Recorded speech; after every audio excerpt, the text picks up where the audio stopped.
Half-Life Visitors is a mod developed as far back as 2004, and even though it doesn't really feature any innovation in terms of models or gameplay, it's still a pretty good mod to play for everyone craving some classic Half-Life action. Can give you something for the pain.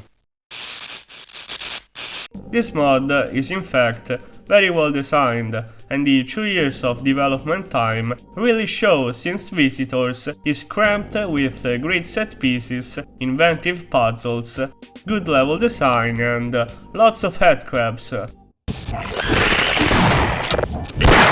I'm sure a whole month of development was used to strategically position these headcrabs in a way to make the player rage.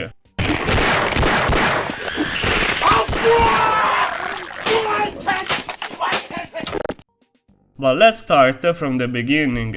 You play as Alan Green, an unlucky lawyer who happened to visit Black Mesa during the infamous test day of the anomalous sample. Alan Green also got his own player model, which is cool, but it can only be admired at the start of the game or when dying, since the camera shifts to third person to showcase a not too sophisticated death animation, but I still found it neat. The game starts off very peacefully to an extent that I was starting to believe that in Visitors all you do is visiting new areas of Black Mesa. We get to walk around this garage that kinda resembles an area from Opposing Force, although the Tony Pizza and Tesla Taco posters are borrowed from Blue Shift. Then we enter the small reception area adorned with blue tapestries from Half-Life Decay, until we get out to board a train that will direct us to the visitor's entrance of Black Mesa. And oh look, the G-Man. Our lawyer protagonist should seriously consider suing him for stalking. I don't know about you, but I always enjoy exploring new reimagined areas of Black Mesa, and Half-Life Visitors got plenty of cool locations. Right as we are approaching the cafeteria area, which is obviously the most interesting area we would like to visit, cause by now our protagonist is probably hungry from all the walking he has been doing and from those Tony Pizza and Tesla Taco posters. So, as soon as we call the elevator to get to the cafeteria, God decides to punish us for our gluttony. Great, now all that's left to eat is the scorched meat of some scientist. Yummy. Of course, our protagonist survives the explosions, or else the mod would have been over by now, but now he has to find a way to escape the facility. But first, we gotta find our way to that crowbar lying at the other side of the door in typical Half-Life fashion. After all the turmoil, it kinda makes sense for Alan Green to visit the restroom. He must have been pissed scared and probably got leaky down there. So let's enter and wow, okay, at least we got the crowbar. This is the first of many and more difficult navigation puzzles we will encounter in this mod. Most of the puzzles involve moving around objects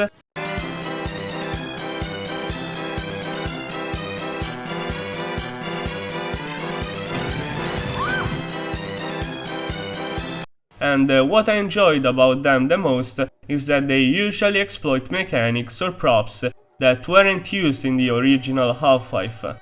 Let's take the first significant puzzle as an example.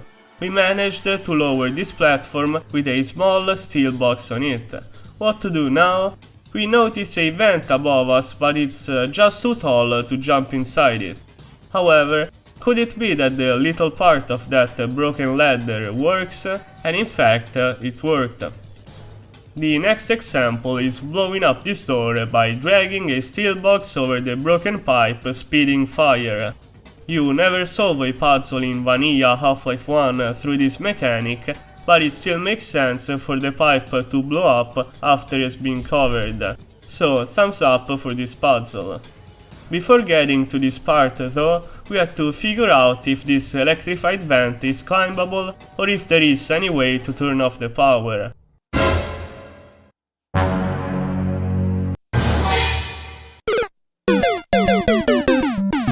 However, the solution lies in the small steel box that we gotta put on an elevator first.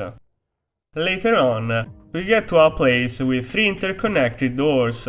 By exploring around, we managed to open 2 out of the 3 doors from a control panel. However, the first door is still stuck. Door stuck! Door stuck!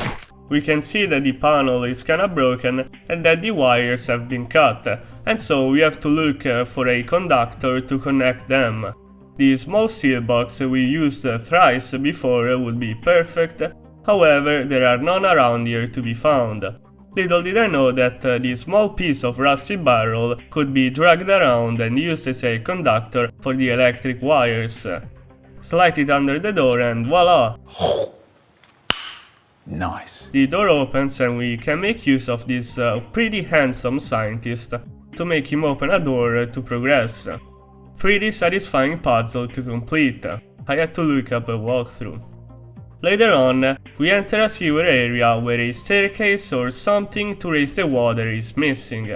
By dragging one of these small steel boxes down this manhole, an interaction I had never witnessed before in Half-Life 1, 3 hours later. we might think that we can build enough height to climb out of the sewer. However, it's not enough. We also know that down the sewer there is an odd room where the water gets drained down to a lower canal, so it could make sense for us to obstruct the drainage grate with this small box, and in fact, by doing so, the water finally raises up and we can progress. Yes! Other puzzles are a bit more cryptic. For example, in this room here it can feel like we're stuck, however an headcrab will jump at us from above, which can make the player think that the ceiling is breakable.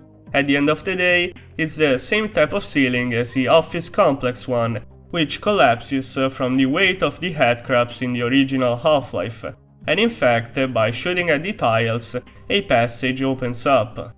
Use another small steel box to awkwardly grapple onto the staircase and pat yourself on the back. You're a smart dude, as smart as the lawyer you're playing as.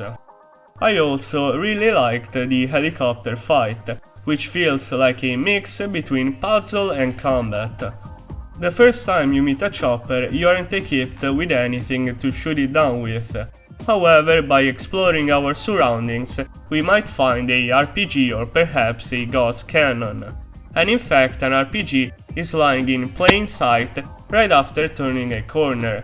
This section can be annoying if you're low HP without any armor, however there should be an armor vest near this area, which I obviously missed during this second playthrough, cause while playing Visitors for the first time I didn't struggle at all to reach this RPG. The second time you fight an aircraft takes place at the end of the game. This osprey full of marines, it's in fact the final boss fight of this mod, and again, you have no weapons to destroy it. However, an RPG is strategically hidden behind a wall of HSU soldiers protecting it. Kill them all, even though it ain't an easy task in the slightest, and hurry up to collect the RPG and the ammos spread around this rooftop, cause the aircraft will come back full of HSU reinforcements soon. I was just about to finally destroy this osprey when...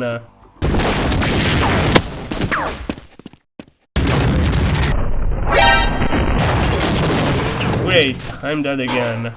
Anyhow, this final fight feels pretty rewarding to complete, still better than Half-Life 2 final boss fight.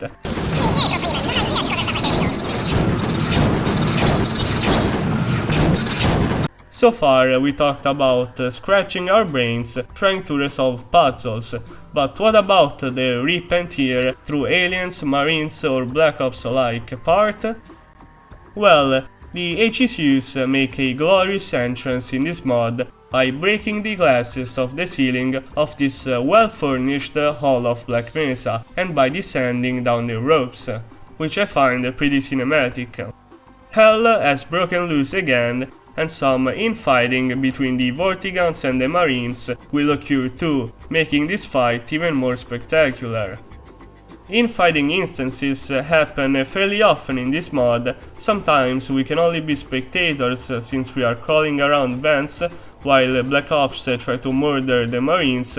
Other times we can decide to join the fight or wait it out until the number of enemies on the field has slimmed down. I'm a big fan of these infighting mechanics, cause it really underlines how chaotic the situation has turned inside Black Mesa. The warehouse fight against two squads of Black Ops coming at you from two opposite sides is pretty epic as well, and it puts this freshly modeled sniper rifle to good use. Also, it really reminds me of the tough warehouse fight in the last chapter of Opposing Force. Two more exciting combat moments in this mod are fighting the Vortigons in these offices-like areas, with Vorts shooting at you from various different angles. Glass will shatter, heads, or better, eyes will roll, and yeah, these two locations offer enough cover and angles to peek from, making these fights quite memorable. It's like the developers understood very well what made the office complex fight against the Vortigons so great, and they replicated it here. Good job! Fighting the alien controllers too is pretty fun, and that's thanks to the design of the environment created around them. You in fact only meet them face to face, and always have a clear view on them, unlike in Half-Life 1 where they sometimes tend to fly around the extended skies or get stuck in ceilings or bottomless pits. Also, in Visitors, alien controllers always appear before important set pieces, like before entering a portal to Xen,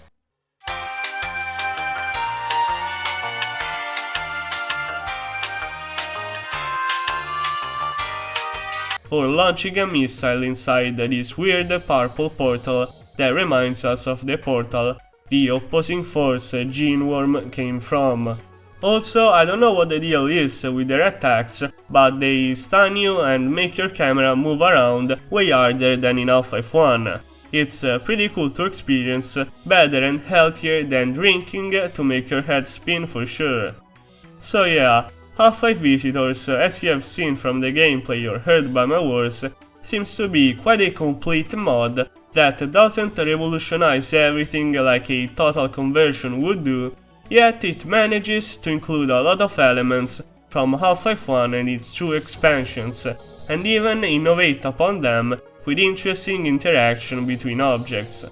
Only Race X is missing, but we can't have everything from life, right? Let's just rejoice, cause our lawyer Adam Green has made it back home safely and he can now exercise his profession. So happy Half-Life 2 anniversary guys, and like and subscribe.